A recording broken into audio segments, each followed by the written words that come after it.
सब आज़ादी दिवस मना रहे हैं, लेकिन ये आज़ादी हमें उपहार में नहीं मिली। इसके लिए एक लंबी यात्रा करनी पड़ी है, आज़ादी की यात्रा। इस यात्रा में हजारों लाखों लोगों ने अपनी जान की कुर्बानी दी। 1919 जलियांवाला बाग। आज हमारी बैसाखी का दिन है, लेकिन पूरा पंजाब बैसाखी नहीं मनाएगा। हम सब बैसाखी नहीं मनाएंगे।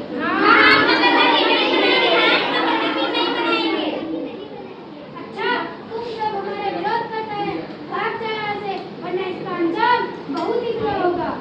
हम नहीं करेंगे, तुम लोग जाओगे, हमें नहीं, तुम्हें भारत से भागना होगा। Soldiers, fire!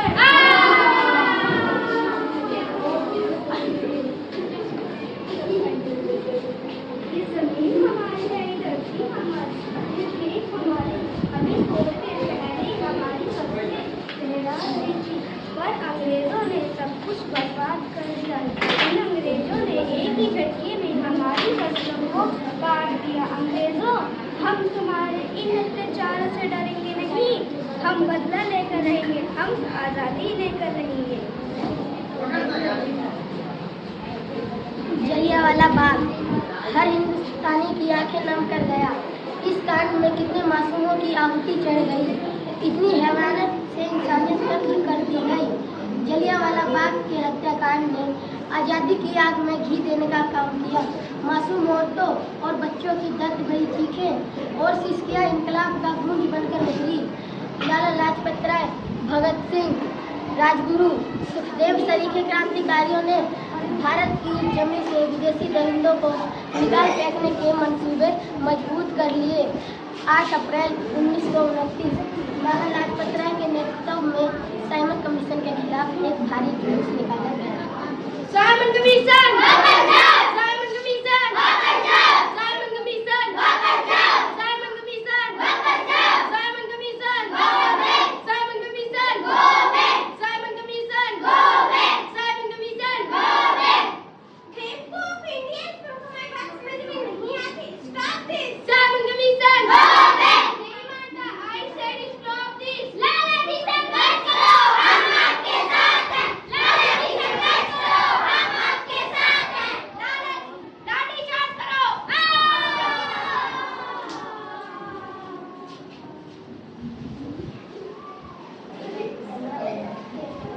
लकड़ी उधर रह गई है। अरे लाला जी को तो बहुत गहरी चोट लगी है, उनका सर फट गया है। मेरे शरीर में लगी एक एक लाठी अंग्रेजी सरकार के कफन में कील का काम करेगी। ये आजादी की लड़ाई रुकनी नहीं चाहिए। ये जिम्मेदारी मैं तुम सबको सौंप कर जा रहा हूँ।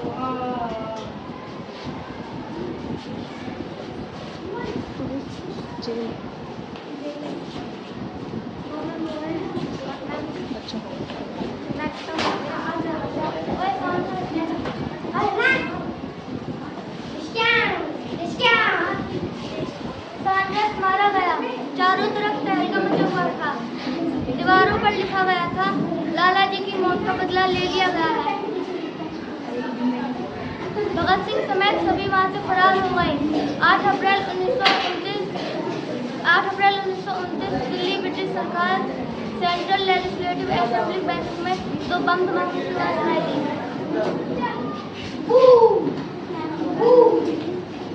इन बम धमाकों ने अंग्रेजी हुकूमत को हिलाकर रख दिया। इस घटना को अंजाम देने वाले भगत सिंह, राजगुरु, सुखदेव ने अपने आप को अंग्रेजों के हवाले कर दिया। सन 1930 में अदालत ने अपना फैसला सुनाया।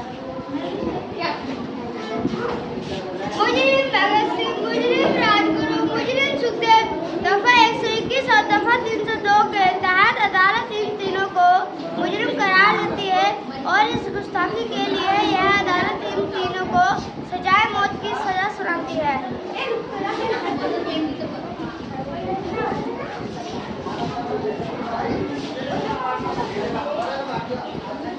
सरफरोशी की तमन्ना अब हमारे दिल में है।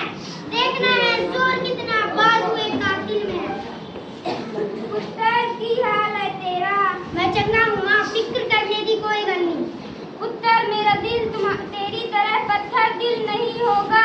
तेरी यह गल्ला सुन के मेरा कलेजा फटा जा रहा है। माँ मेरा दिल कोई पत्थर दिल नहीं है, एक वतन परस्त का दिल है जो मेरे देश प्रेम के जलवे नू ताकत देता है। मेरे लाल। माँ आज मेरी तपस्या पूरी होने जा रही है।